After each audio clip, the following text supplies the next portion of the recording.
Well, hi, Megan. Welcome to Nova Legends podcast. Um, you sent me your kind of your record a few last week because I knew you were a great runner, but there's always a little confusion with Meghan McCarthy. Yeah. I had a Meghan McCarthy in my class at Robinson, and I think it's caused some confusion in your career as well because I know when I was looking for Hall of Fame type stuff, there was some confusion as to which Meghan McCarthy is even in the Hall of Fame at Virginia, but we'll get to that in a minute. Just to give you broad strokes of your career, you were a three-time state champ in the cross country. The one cross country state championship you didn't win, you collapsed late in the race and you had mono, so probably could have been a fourth. And for folks who don't know, cross country is like a 5K, a 3 mile on trails. And then indoor track and outdoor track.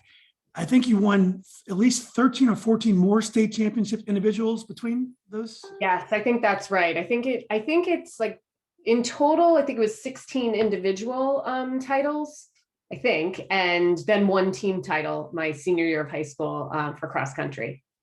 Yeah, that's just an amazing record. You're truly one of the greatest athletes in the history of Northern Virginia. And as you probably know, what we've been doing is kind of putting together. It started off the history of Northern Virginia basketball because I played basketball at Robinson, class of '84. Wasn't a very good player, but my sister is in the Hall of Fame at Robinson, like you are. And we started with a Facebook group, and we started just posting photos, talking about the big games, talking to coaches and stuff. And after doing that for a while, one of the coaches had such an incredible record. Jim Lewis was his name. He was integrated the Northern Virginia basketball leagues. He was the first Black player to play at West Virginia, first Black assistant coach at Duke. So I was like, man, I should talk to this guy. So it went really well. And I started doing other types of podcasts. And then Grant Hill heard what was going on and said, hey, I want to be part of this. I like what you guys are doing, which was, incredibly gracious for him to do. So I've done many of the great basketball players in the area and the teams. And then I started thinking, Jill Ellis was my class at Robinson. She was coach of the U.S. women's national team. I said, why not talk to Jill? And Jill and I had a great time talking as well. And then I've done, as you probably know, I've done Rob Nuzio, another track champion from Robinson, and lots of soccer, and I even did a wrestling, which is really hard for me because I know nothing about wrestling. But anyway, that's what we've been doing, and I'm really happy that you decided to join me today. Yeah, well, thank you for inviting me. It's always fun to take a step back and kind of walk down memory lane. And on one hand, it feels like it was a lifetime ago, but then when you start to really think about it, it's it brings you right back to the time. So I'm looking forward to the conversation. Oh, well, great. Well, thanks. Well, first of all, let's just get the elephant off our back here. The whole Meghan McCarthy thing. Yeah. Was it a distract? And my son has one of the best players on his soccer team is named Jack Murphy. And, everyone knows like 5 million Jack Murphys. So it's right. These Irish names, you get these very common names. Was that a distraction to you? And I'm sure you have a funny story or two about Meghan McCarthy.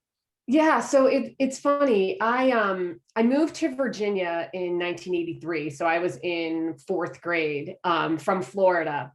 And honestly, it's funny. Like when I lived in Florida, I didn't know anyone named Meghan. It was a somewhat unique name. Not as many Irish, Catholic kids down in Florida, I suppose. But moving to Virginia, all of a sudden I had classmates named Meghan, and then I would start the house phone would ring and it would be someone for Meghan McCarthy. And Meghan McCarthy, the soccer player at Robinson, I think she was probably a senior around that time. Yes. So my dad started figuring out these people calling clearly weren't calling for a 9-year-old. They were calling for the other Meghan McCarthy. So that was probably my first, introduction to the name confusion. And then, my name has an H in it. My first name has an H, hers doesn't. So it's a little bit different. But as I started to show up on the sports scene, there was confusion, and people would ask if we were sisters, and well, that would be odd that a family would name sisters with the same name. So no, we're not related. And then even later, as you were bringing it up, at the Virginia Hall of Fame, the State Hall of Fame, they at first kind of rejected the nomination for me because like they said, no, Meghan McCarthy from Robinson is already in.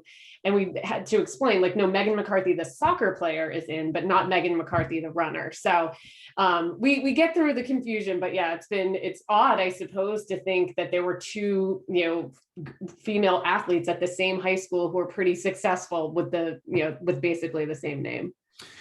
Well, and I think it's weird is your record is so extraordinary. There's no other way to describe it. I mean, so when you sent it to me, I figured, because I knew you were a good runner, and because Dermot Marshall had said, oh, yeah, she was amazing. And I heard your name. I was at school, but I'd still hear your name.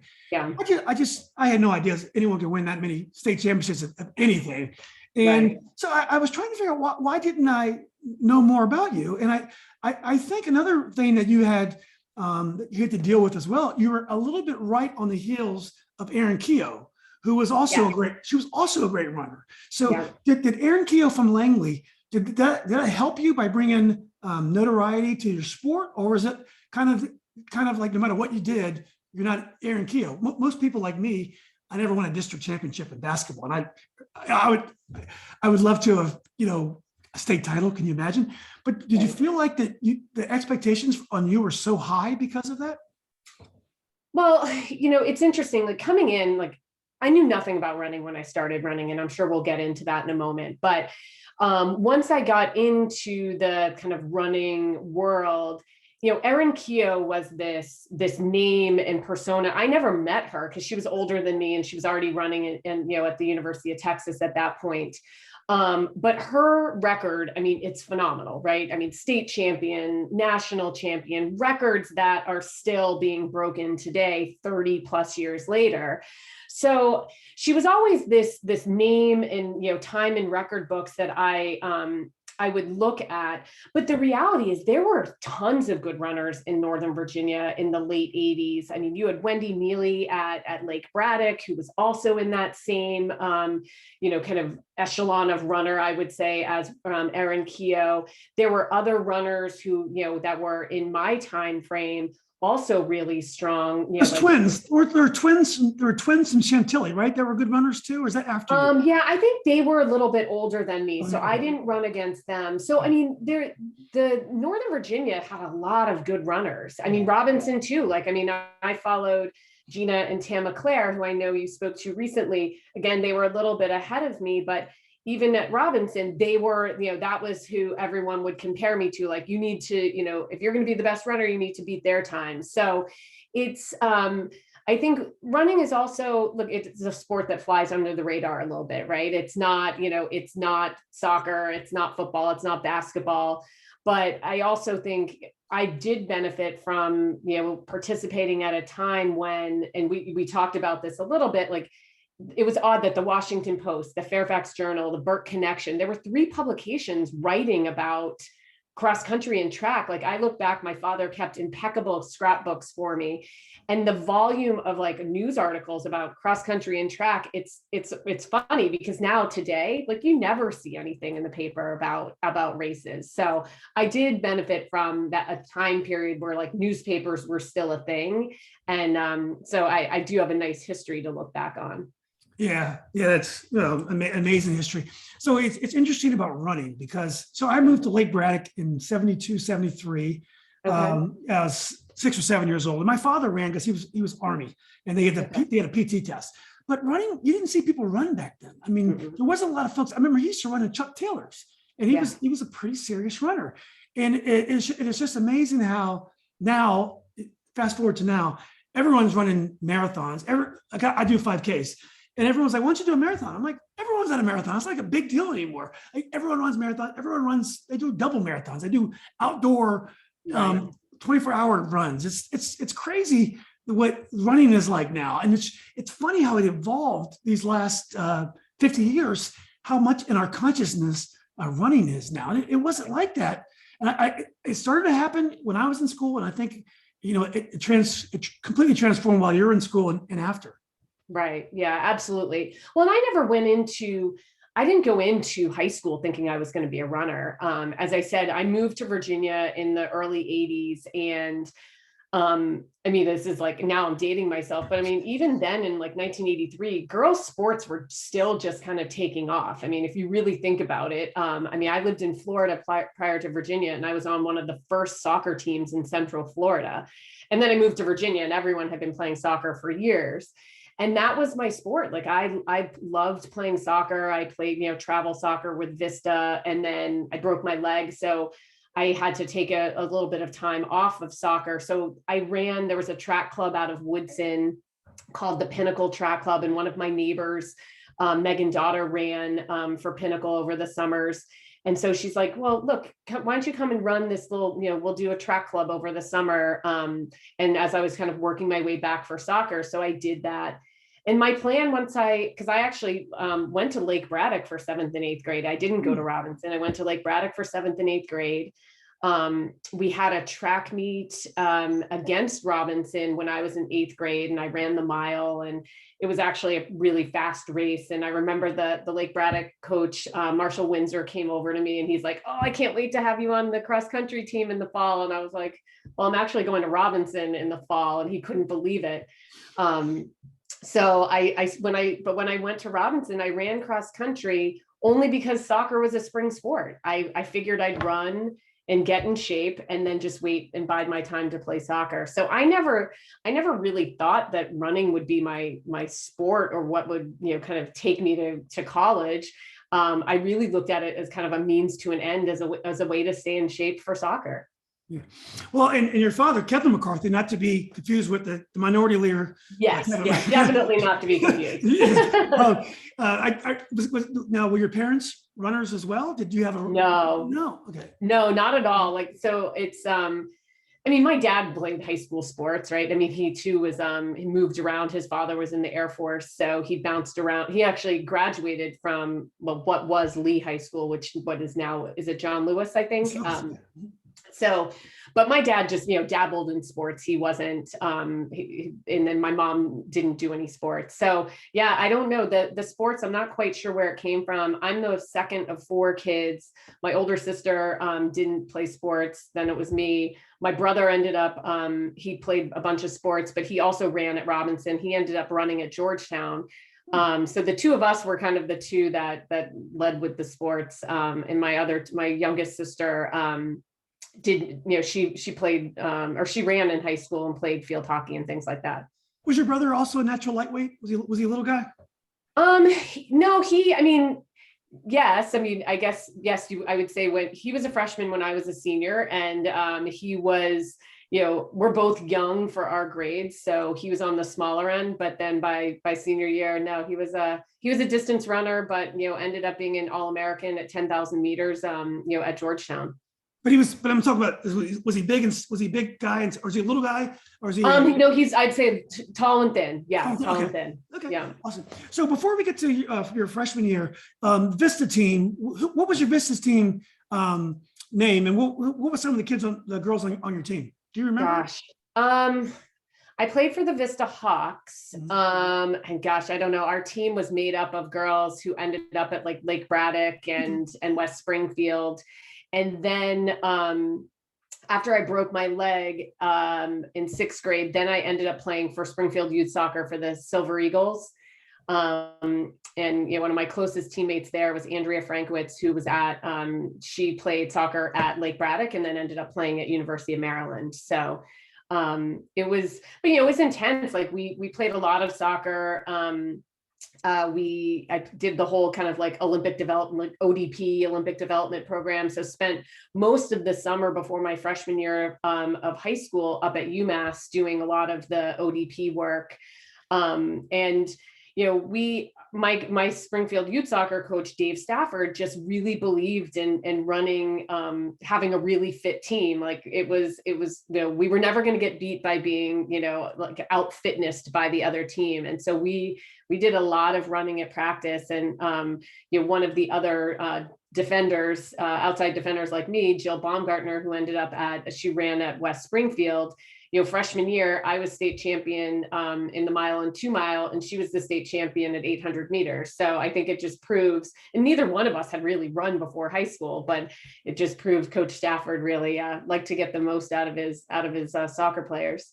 Yeah, and I guess Tam and Gina were the same way. I don't think they ever thought much about running until high school. They were trying to get in shape for soccer season. Right. So let's get to cross country. Who was a cross country coach at Robinson? Is that D. Raynes, Coach Raynes? Yeah. So D. Raynes was the coach. All 4 years. As I said, my neighbor Megan daughter, who was a junior when I was a freshman, said, you should run cross country and join the team. As I said a moment ago, I was coming from Lake Braddock because back then, I don't know, the district, how they did the districting was a little bit different. I went to Lake Braddock for a certain program, but then had to go to Robinson, which is the district I lived in for high school. So I was moving over with a small group of kids. So I didn't really know that many people at Robinson. So I knew I needed to join some team. Cross country was the one that felt like the most natural fit. And Megan, being my neighbor, said, "Hey, you should do this, come out for cross country." So I did, and started practice like everyone else that August before freshman year. Well, if you want to meet people, the best way to do it is become state champion as a freshman. Exactly. You get to know people. So as a cross country runner, I would think it wouldn't be. It's nice in some ways to be young because you're still lightweight. You haven't gone through. You're not a complete woman yet, so you're lightweight. Yeah. On the other hand, cross country is very tactical. It's not like some track and field events where it's more wide open. I think cross country there's more team tactics and it's tactical because you're on trails. So did you have was it easy to learn the tactics, and was Coach Raynes very helpful with that in that regard? Yeah, it's funny. I think so my first cross country race was at Burke Lake Park, where we had run a lot over the summer. But when we would run at Burke Lake, it was like we'd run around the lake, not necessarily run on the course. And so I remember it was like back then it was called the AD Invitational. And I think Coach Raynes, her input was, you need to get out fast because once you go over the bridge and into the woods, the path gets narrow. So you need to make sure you're in the front. And she was just giving this guidance to everyone on the team, right? Go out fast and get in a good spot. So I think to your point, like, I didn't know what I was doing. I truly didn't know what I was doing. I'd never run a cross country race. So like, get out fast. Okay, I'll get out fast. And I just kind of did that. And, I crossed the finish line, and I think I was 5th or 6th in the race overall. But I didn't know if that was good. I didn't know, like, was that good? Was it bad? I mean, it was, and so there is a benefit to being kind of going into things eyes wide open when you don't know what you're doing. And that was a lot of what my freshman season was like, I don't know what I'm doing. I'm just going to go out fast. So that was those were my tactics. I think Coach Raynes probably at times wanted to switch it up for me, but once it started working, we kind of stuck with that approach. And when you finished 5th, when you hit the finish line, were you dog tired, or were you like, oh, that was fun, I can't wait to do another one?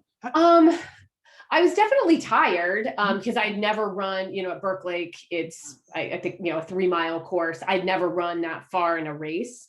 So I was definitely tired.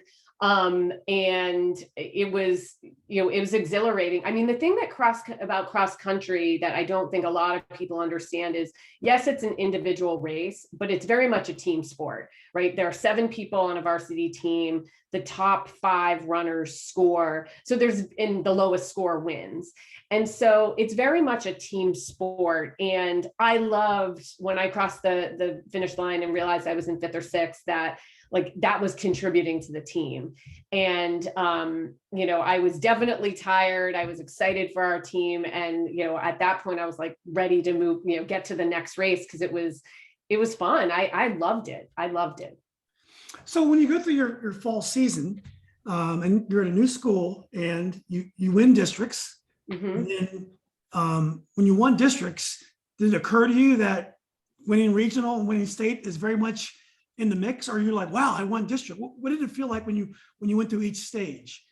Yeah, so I think what's great about cross country is throughout the season, the way it works is you have dual meets during the week, against at that point in time, it was like the Northern District, the schools that you would expect, West Springfield, Lake Braddock. At the time, it was like West Springfield, Lake Braddock, Woodson, and I think TC Williams. Yeah. Mm-hmm. Those were the team in Oakton. Those were our teams. So we would have those on like Tuesdays. And then we had invitationals over on weekends. And so at the time, again, back then, like there was a huge invitational at UVA.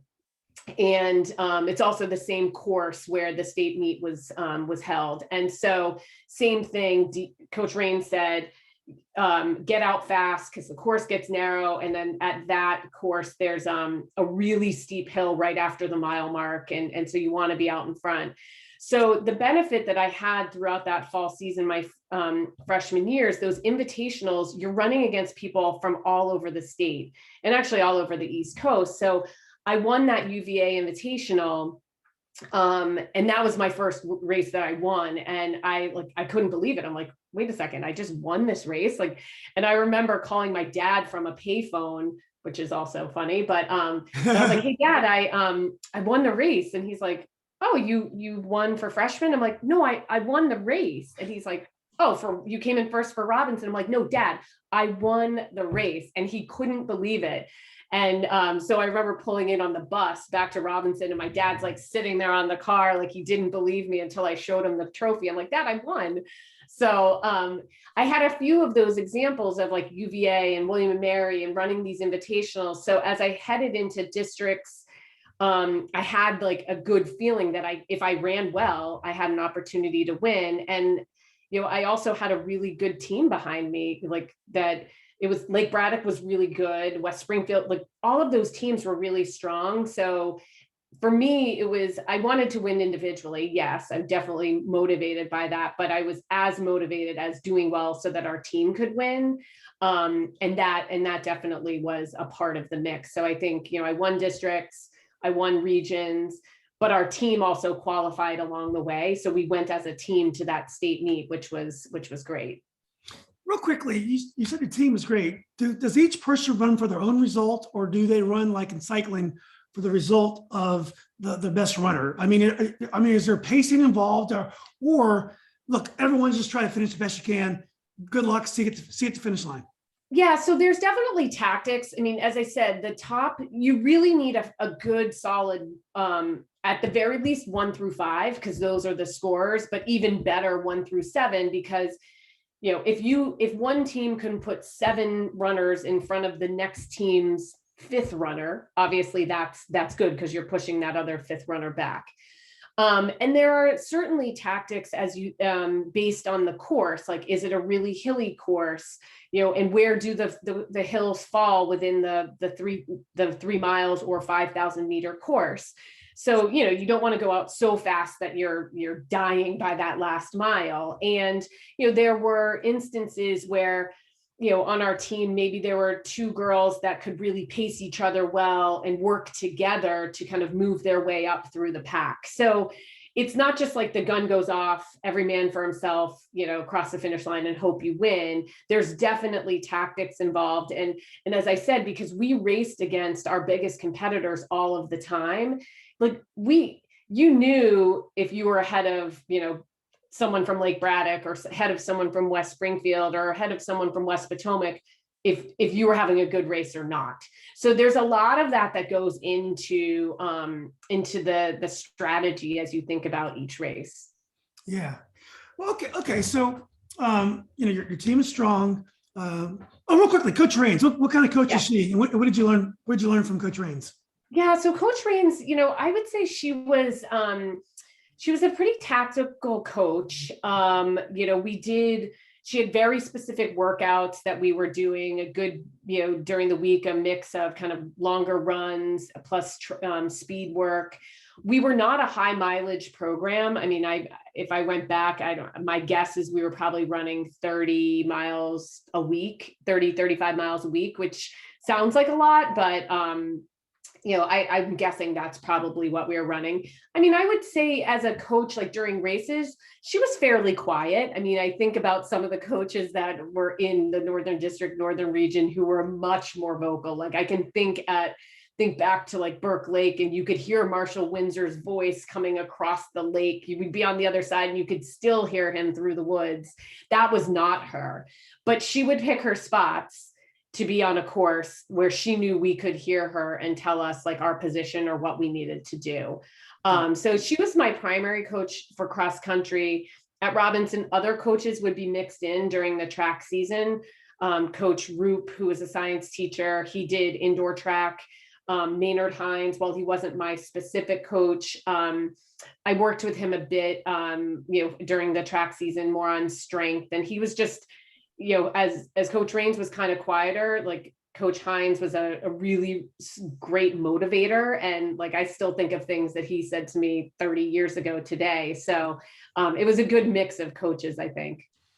Okay. So, well, great. You win districts, you win region, you win state, and you win a Southern Regional tournament called the Kinney tournament, I believe, or Kinney. Yeah. So back, it's now called, I think, like the East Bay Cross Country Championships, but I believe Kinney started in the late 70s. And at the time, it was the only sanctioned like high school national championship event. And so when I ran it, it was based on, there were 4 regions of the country. Virginia was in the Southern region. The top 8 girls and the top 8 boys from each region were then flown out to San Diego for the national championship. So I went down to Charlotte, North Carolina, which is where the regionals were run. Again, kind of clueless. I didn't know what I was doing. I didn't know what I was getting myself into. It was thousands of people. Were you nervous? Were you nervous? Oh yeah, very nervous. I got very nervous. I never went into a race thinking I was going to win. Obviously I wanted to win, but I like that nervous personality, I suppose. And so I definitely went into that race nervous because there were a lot of expectations. I was a freshman, I was young. I had just turned 14 years old. And I was the state champion. So people were expecting me to do great things. And I ended up winning that Southern region my freshman year, which was great. But I also was like, what does this mean? Like, I didn't know what Kinney cross country championships were. All I knew is all of a sudden I was signing all these things and getting plane tickets to fly to California to run a race. And I'd never been to California. I was all of a sudden, I met up with like a chaperone at Reagan, airport, and flew to San Diego, and they put us up in the Hotel Del Coronado. I don't know if you know that hotel out on Coronado. So I'm like showing up at this like unbelievable hotel. I mean, the way they treated us was like obviously better than how we traveled in college. But you go out to San Diego and it's a tiny race. It's 32 girls. And then there's a boys race, 32 boys, and it's the top runners from the country. So, it was a really fascinating experience. I laugh because back in 1988, my freshman year, when I ran it, believe it or not, the race was shown on NBC Sports. I mean, it just shows you what a different world it was. But like on like the regular NBC network, they did a half an hour show on the Kinney Cross Country Championships, and we had like a watch party, everyone from Robinson together. But it was bizarre that this high school cross country meet was on like a broadcast network, and TV cameras showing up, and I was doing like satellite interviews before the race back to DC to the news stations. I mean, it was just like a totally different world. I was so out of my element. Well, so you're a freshman in high school, and now you're in the top 20 in the nation, I believe, and you won the state. You won regionals. I mean, did your personality change? Like when you lost a ping pong game, did you like shout? Were you like a tyrant? I mean, what drove, what was it, your physical gifts? Was it your competitive drive to win? I mean, how could a person so quickly, really didn't even know much about the sport, go so far? I mean, if I had to say, look, I mean, I probably have some natural talent, right? I think that that was always there. As I said, I think I have a pretty competitive personality. Mhm. I think look, winning is a good thing, and it's contagious. And I think once you taste that success, it's something that you want to experience again and again. So I think there was a lot of, I had that personal drive. I also had, as I said, while my parents weren't coming from athletic backgrounds, they love sports. My dad's a huge sports fan, and my parents were really, really supportive and would do whatever they could to help me get better. My siblings, look, they were supportive, but we were siblings. Did they love being dragged to track meets and cross country meets? Probably not, but they were there, and I think they were excited for my success. And then the people at Robinson, as I said, the team, I wanted to do well for the team. I think that, my success was their success, or at least I hope they looked at it that way. And then even beyond that, I think about the administration at Robinson at the time, and and now that like my daughter's in high school, like I look at the support that I had from the school, and I think it really was unusual. Like the principal was Bill Jackson at the time, and he was just like, he'd come to some of the races, which That's is cool. it's crazy. Or our the athletic director was really supportive. And like Coach Hilgert, the football coach, even, like I remember like our dual meets at Robinson, we'd do laps around where the football team would be practicing, and he'd stop their practice to make the guys cheer for us during the race. And that was, as a freshman in high school, to see the support from the entire community was really exciting, and it made me want to win, right? And kind of keep that going. And I think that also contributed to it. God, that's awesome. Well, let's go to indoor track and outdoor track. Yeah. You do great. You win titles. And indoor track is, I think it's basically the mile and the 2 mile, 1,600 Right. and 3,200, and it's the same in outdoor, right? There's no 5,000 at high school, right? Correct. Yeah, not back then. Yes, I ran. So I pretty much, in the like districts, regions, and states, I would run the 1,600 and 3,200. Leading up to those meets, I would just I wouldn't double in a lot of like invitationals or dual meets, and I'd run relays and other events. But when it came to districts, regions, and states, I'd focus on the mile and 2 mile. Yeah. And what was your best event? 1, 2, or 3 miles? Or maybe 4 or 5? What's your best distance? Gosh, I mean, in high school, I would say it was probably, oh gosh, it's hard. Probably the mile ended up being my best time. I think it was the race I liked the most.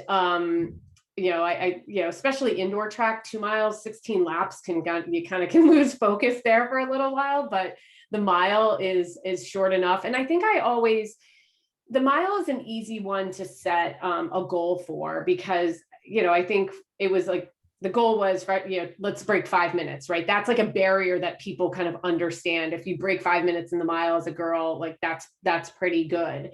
And so that was an easy goal to set. So I think that was probably the race I focused most on, and really trying to like get the best time over my 4 years.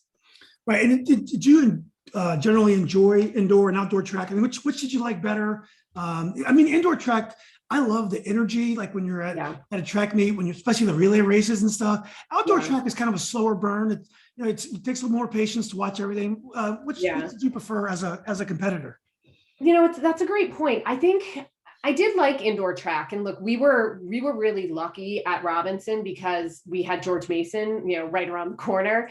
And that's where, I mean, to think that we were running our districts, regions, and state meets at that kind of facility so close to, where we were training. And that was really nice, because we would get a lot of classmates, teammates, people would go and watch those races. And it's an intimate environment, right? People are like right on the track and cheering. So I can see what you mean. I really did love indoor track for that reason. And, I also think indoor track is a time when you get people from other sports. Like you would have the girls that were playing soccer, they'd run indoor track and then go and play, spring soccer, or play lacrosse and things like that. So that the team in the winter season was always an interesting mix of people, just on the girls' side and even on the guys' side, because you'd have some people that would play, baseball or lacrosse running track. So I suppose now looking back, indoor is probably the one the season out of track that I like the most.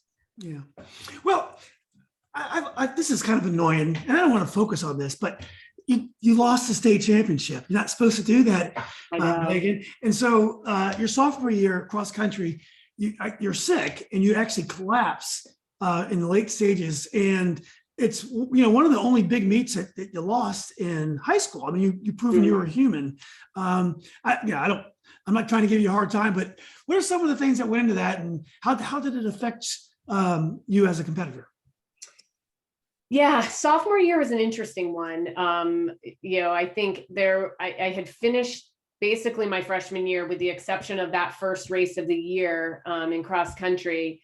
After that, I don't think I lost in the state of Virginia. And so coming into sophomore year, there were a lot of expectations, and I felt it. I was no longer the unknown. People knew who I was. People were, if you talk to other teams or competitors, like I was the one people wanted to beat. And, I think about my freshman year and all of the things I did and experienced. It was a long year. Like I didn't finish that year until the end of June. I ran in a junior Olympics type of event out at Ohio State at the end of June. So it was a long time of running. So sophomore year, I came into it and I felt good. I had a good summer of training, and I actually had gone out to the Olympic Training Center in Colorado that year. They brought out, a certain number of girls to run at this camp, and it was great. And my season was going along well, if I remember correctly. I was still winning. I was running fast times, but somewhere around like the end of October, I did start feeling a little bit weird. And I was running well and still winning, but not by the same margin that people were expecting.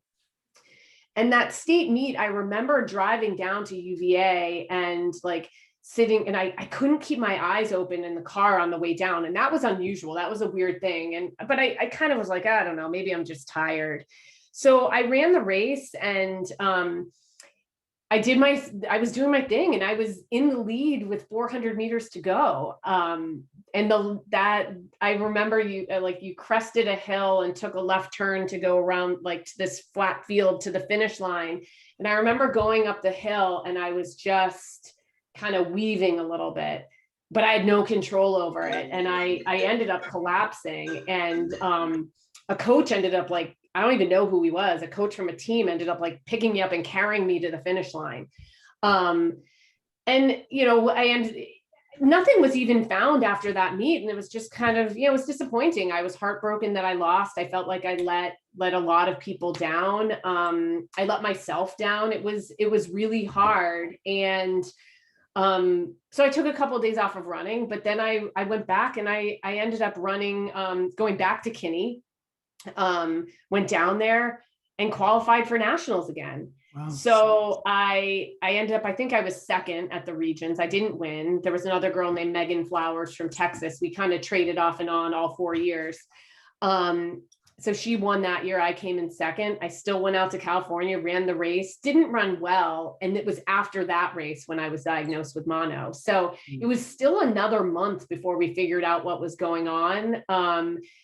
In some ways, getting diagnosed with mono, at least gave me a reason, because I was like, gosh, I'm training so hard. I'm putting in the same amount of work and I'm not getting the same results. So having a reason was helpful.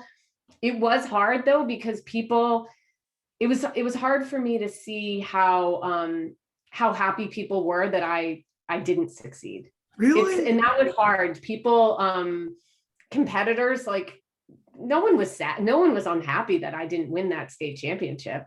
Mm. which I guess that's the competitive nature of sports, but You're like you know, You're like the Yankees.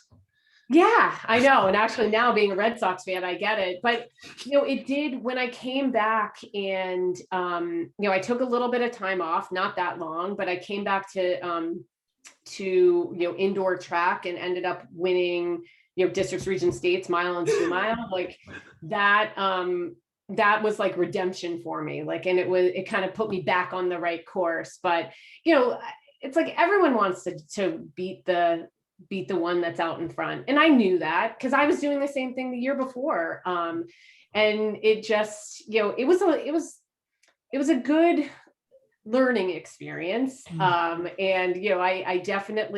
I experienced a lot of things in high school, and that defeat definitely had to like make me realize like what I needed to do to stay at the top. Yeah, I mean, you're not going to like me if I keep bringing up these painful moments, but there's another meet, I think your junior year, maybe your senior year, that you actually broke your arm or your hand diving to the finish line trying to win, and you had to come back off that injury to win state again, I believe. Is that right? So that was my junior year. As I had said, I had really focused on the mile. That was like my goal. And so that year, my goal was to run at the Milrose Games. I don't know if you're familiar. So the Milrose Games back then, again, it's like I'm dating myself, but at that time, Milrose Games was run at Madison Square Garden. Huge. And I was like, how cool would that be? So we got permission to go up. I had to qualify at a meet at Seton Hall over Christmas break. So I went up, my dad took me up there. I ran and I won and qualified for Milrose. Well, the next week, we had a dual meet at Episcopal High School, because that's where we ran our dual meets indoors. And it was against Lake Braddock. Well, actually, it was against all of the Northern District teams. But what I didn't realize is they split we weren't really going up against Lake Braddock, but they would run all of the schools together and then split the results.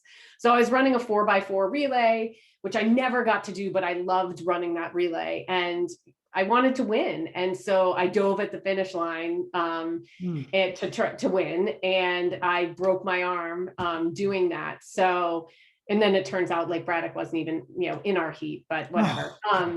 That was probably like the first weekend in January, my junior year. So I was in a cast and I couldn't run. It was up over my elbow for 4 weeks. So I didn't run. And because it had been so early in the season, I didn't have any of the qualifying times for to get into districts, regions, or states.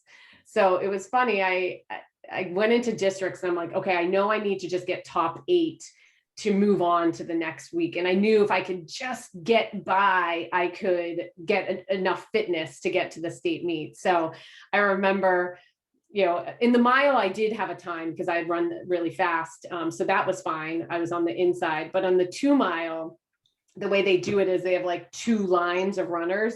And I was the last girl on the far, I'm like, there wasn't even room for me on the track at George Mason. I'm looking over, I'm like, can you girls scooch over? I'm not even on the track for the start of the race. And they're like, no one wanted to move.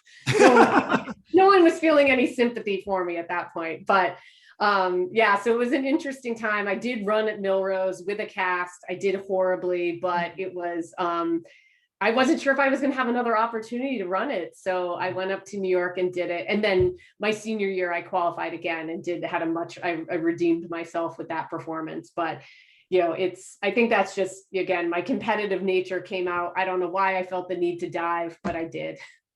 Well, let's make sure that people know that your high school career was amazing, and you ended up again with 16 individual titles. I think you led the team to a team title your last year in cross country as well, I believe, right? And I know I read an article where your dad said that was very important for you. So why don't you talk a little bit about choosing Providence and why you decided to go there for college? Sure. Yeah, I mean, so it's interesting. The recruiting rules when I was in high school were very different. You could start getting letters after freshman year. So I started hearing from schools pretty early on.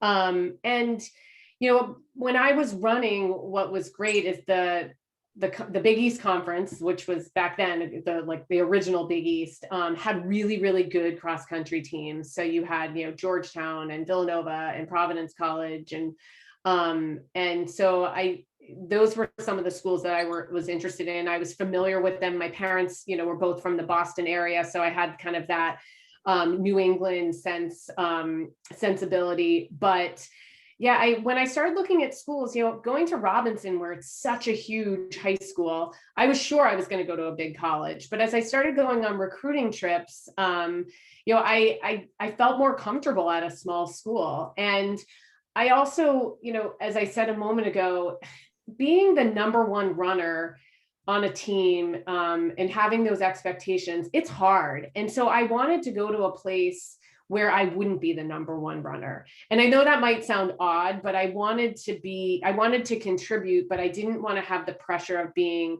at the top and like everyone depending on me. And so there were some schools where I would have walked in and I would have been at, the number one runner. And that's when I started weeding those out. But when I went to Providence, I knew a lot of the girls on the team from running at Kinney's and different national meets. So I felt very comfortable with the team members. The coach, Ray Tracy, who is still there today, he's from Ireland, really strong, coaching heritage.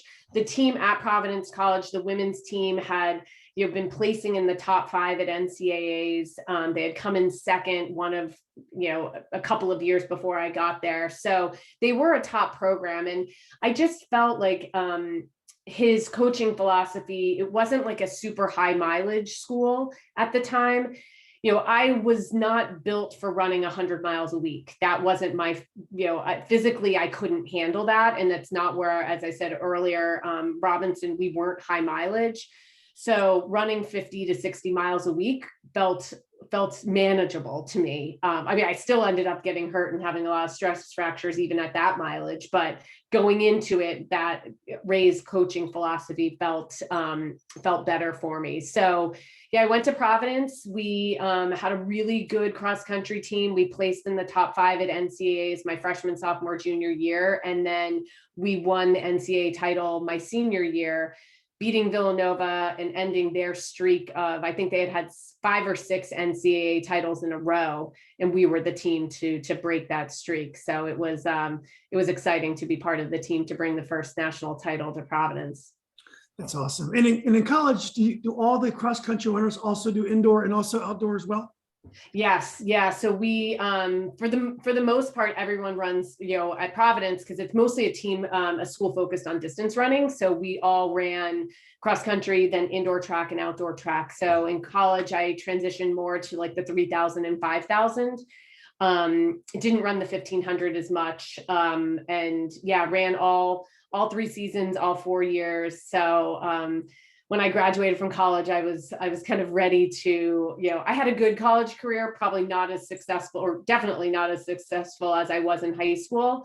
But it was it was a great experience. I wouldn't trade those days for anything. But when I finished my last race in college, I was ready to kind of hang them up and move on to the real world. Well, also should be noted, you were captain of the national championship team as well. So that was yeah, absolutely. And I was captain. I think part of a really strong team of women and a bunch of All-Americans. It was Providence has a heritage of recruiting a lot of international runners. So Meghan McCarthy, I fit kind of right in as with all the Irish girls that were on the team. A lot of people thought I was from Ireland. I'm like, no, I'm from Virginia. But yeah, it was being captain of the team was a great experience. And I think the leadership skills required to do that, I learned certainly a lot of that in high school, carried it into college. And I think it's something that those leadership skills translate very well into kind of the business world that I'm in today. Yeah, and I believe it's the only national championship in the history of Providence. So I think you guys still hold that record, I believe. Yeah, they added a couple more since, but we were the first, 95, and then they've won. They won cross country. I think in 2013 the women's team won again, and then the hockey team won shortly thereafter. But yeah, it was to be the first at a school to win a title, a smaller school. It was exciting. Yeah. Well, what was the life as a student athlete at Providence? Was it especially as compared to Robinson? It really helped you at Robinson get to know people, and I'm sure with high school it's nice to have your name and in college people don't really know the athletes quite as well. It's just a different type of experience. Maybe at Providence a smaller school, there's more of that than a larger school. But just compare the lives of student athletes at high school and college. Yeah, I think the benefit of going to Providence and it being a small school, smaller, it is actually the same size as Robinson, about 4,000 students. So it was similar. And the athletes all kind of knew each other because because of the size of the school. But it was a big change, going from high school where obviously your day's planned out for you and you go to school, you run, you do your homework and go to bed, kind of rinse and repeat. But in college, obviously figuring out how do you fit 2 runs in a day? Like I never ran 2 times a day in high school, but like you're running before class and then, working around your classes and trying to get those scheduled so you could have workouts at the end of the day. It was a different world. And, in college, you're mixed in with kids who aren't athletes. And so, being the person that, you're not going to go out every Friday and Saturday night because you have track meets or cross country meets, it's a different environment. But, I think being a student athlete in college, they do offer a lot of support. I think we had benefits that maybe not everyone had, but we certainly, we had things we could take advantage of from academic support and things like that, that we had access to, which, makes the transition from high school to college easier. And then certainly throughout college, making sure you're taking advantage of those opportunities. Yeah. Well, tell us what happened next, Megan. So you had this great college career as you did high school. And what did being a runner and being a champion mean to you in your life? If you want, tell us about your family and just kind of tell us what happened after college. And I know you're in Boston now. And what's your life like in Boston? Yeah. So I've been in Boston since I graduated from college. So since the late 90s. As I said a moment ago, my parents were both from the Boston area. So it was an easy transition after college to move up here. And have really built my family in this area. I haven't run. I think it's for me, running was, as I said earlier on, like running was really a team sport. Like I really always felt part of a team, and that's what really got me excited about running. And to all of a sudden not have a training partner or a team or that big meet to train for. Running just felt like it didn't have that same, excitement for me, and running the local 5Ks, it just didn't do it. So, I found other ways to stay active. I'm married. I have 2 teenage daughters, a junior in high school and a 7th grader. So I'm pretty busy at this point and have been for many years, going around to their sports. Neither of them run. I think that's probably intentional on their part at this point. They don't want to be compared to me. And unfortunately, like running is a very easy sport to compare one thing to the next because it's, black and white in terms of you either run that time or you don't. So, so I've, been active with sports for them, soccer and basketball and lacrosse and softball. So chasing them around. And then I also, I own a consulting business, consulting firm with my husband. I've been here for over 20 years in marketing and advertising. So prior to COVID, I was traveling weekly all over the country, working with, different companies on their marketing and advertising. So it's been a busy time, but I do think I a lot of times look back and realize the opportunities I had in high school and in college because of sports gave me such a foundation of leadership and confidence. And just like, I think of some of the opportunities that I had as a high school student. I just don't know that other high school students have them these days. The people I met, the speaking opportunities I had, I think just really allowed me to have that confidence and kind of presence that are hard to teach. So I really look at my athletic career and as something that gave me such a solid foundation for where I am today. Megan, what's your company called? Sure. It's called Pyle and Company. So it's a management consulting firm headquartered here in Boston. Oh, okay. That's awesome. So in terms of being a sports parent, I know you have daughters that don't run. you're like this amazing competitor. And I know you don't want to put that kind of pressure on your daughters, which is probably why they don't run. But Right. but do you get involved and tell them stuff? Like, for example, my son, he's a soccer player and I played basketball and football, and I never give him like advice about how to play soccer because like I said, I don't understand the game as well as he does. But I Right. give him advice like, look, whenever you're on the field, you make sure everyone who's there remembers that you were there. I might give them like some inspirational stuff I'd been told or I use myself. Right. What do you do? I mean, you're a champion, not even a champion. I mean, you're like a multiple champion. Mhm. And so you have a lot of wisdom that you can impart, but on the other hand, that might make them enjoy the sport less. Right. How do you handle that? Yeah, it's a fine line, and I think you're absolutely right. I think there's a hesitance on both of my girls' parts to run because of the natural comparison. As a sport parent, I'm pretty yeah, I'm involved. I've coached at different when they were younger, and probably realized I'm probably not the best coach. Might be a little too intense. But I do think there's like some of the motivation, as you were just saying, less about the kind of X's and O's, because I never played basketball. I don't know half of the rules about, with girls lacrosse, but, there are certain things I know you can't teach, like they're both fast. And I'm like, use it to your advantage. That's what's going, that will help you stand out on the field or on the court. And I also think that they both it's, as I said, being a leader and trying to impart some of those characteristics and getting them to make sure, like, it's not about, you don't have to be the best person on the team to be the leader. But you need to be supportive, and whether you're winning or losing, and bringing that positive attitude. And I think that that's at this point what I really try to impart on my kids is like, how can you be a leader and someone and be a good teammate? I mean, ultimately, that's what you want to be. You want to be remembered as a good teammate. Yeah. Do you have any regrets in your athletic career? Are there things that you wish you would have done differently, or events that could have happened in a way you prefer, another way that you would prefer more?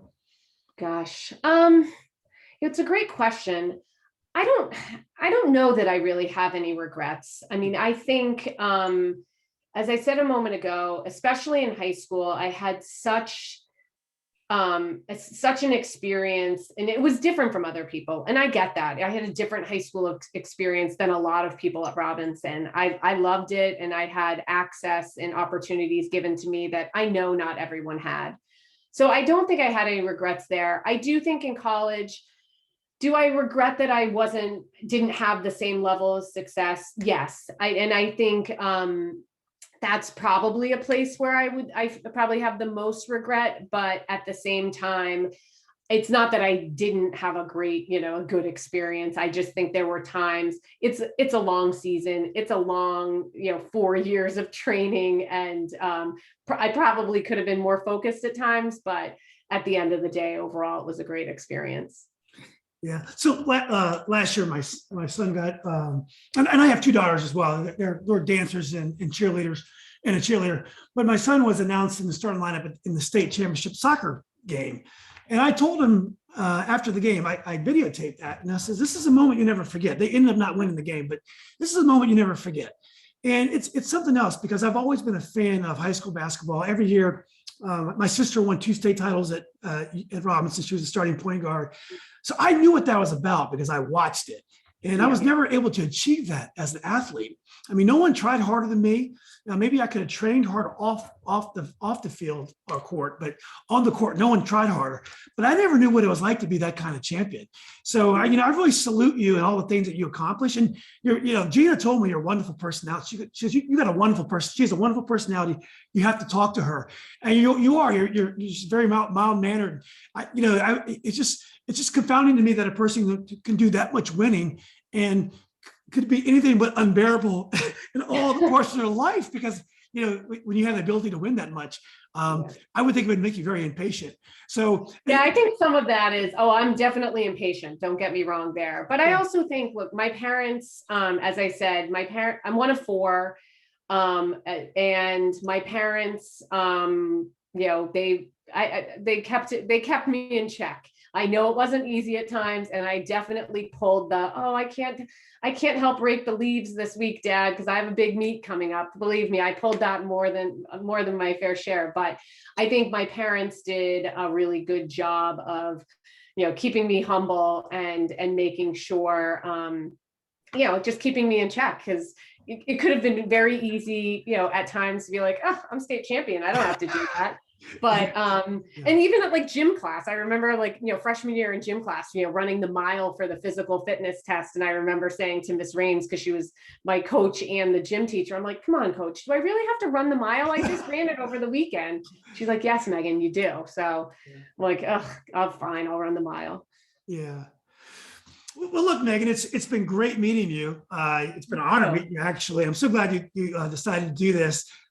Definitely a Nova legend, definitely a Robinson legend. So, hopefully you continue to contribute to our group. Hopefully, I know you, no excuses now, because I know your dad's got impeccable records of all your races. So we'd love to see more stuff, and also of your teammates. I'm sure they're there as well. So it's just been great meeting. If you have any final comments, I'd love to hear them. No, well, thank you for having me. This has been fun. As I said at the top, like taking that walk down memory lane, it's always, it feels so far, like a lifetime ago, but, and sometimes like to have that distance now, to like look back and realize like, wow, that I was pretty successful. It's nice to do that. So thanks for giving me that opportunity. Of course. Are you still surprised and people still talk about your feats, or does this surprise you? Or you're like, well, look, I won a lot of state titles. It is funny. It's funny to have, and I think some of it is because I live in Boston. No one up here knows like my high school career, and maybe it would have been different if I stayed in the DC, in around Robinson or in the DC area. But a few years ago, I was working with a client out in LA, and somehow it turned out like we got to the fact that like we both went to Robinson, which was so weird. And he was classmates with my brother. And, I was like, oh, well, my name was Meghan McCarthy in high school. And he's like, wait, Meghan McCarthy? You were that runner? And I was like, yeah. And he turns to his boss and he's like, this girl was like unbelievable. And here, it was 25 years later, but being removed from it and then not being in the area, that it is nice to hear of once in a while that I was pretty good back in the day. Yeah, well, he scored huge points. I'm not calling that Megan, that amazing soccer player. So, yeah, exactly.